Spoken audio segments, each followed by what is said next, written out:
सही टाइम तो बताना।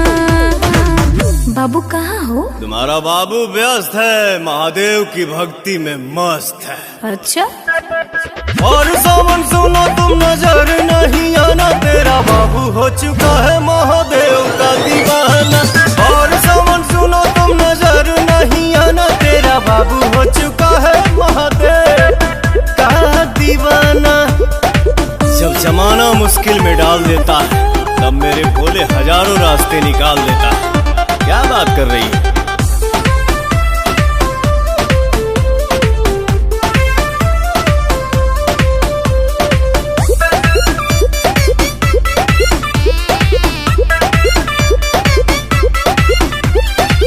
ऐसन बोला के हो करे लका, 24 घंटा ध्यान धरे लका।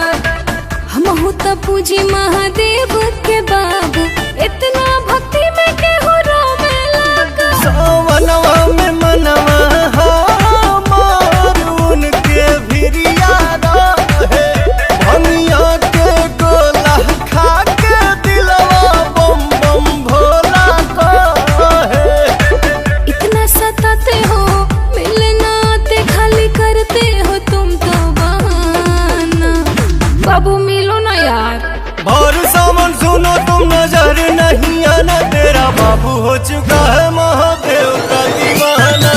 और सावन सुनो तुम नजर नहीं आना, तेरा बाबू हो चुका है महादेव का दीवाना।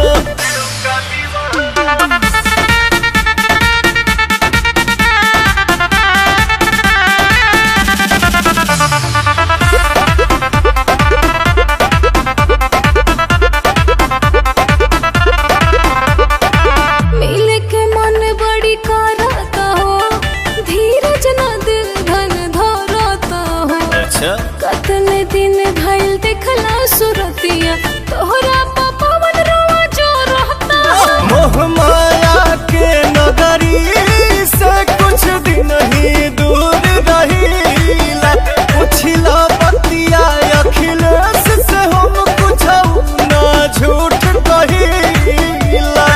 मर्जी चलाते हो, क्यों पगलाते हो, क्या अच्छा लगता है तड़पाना।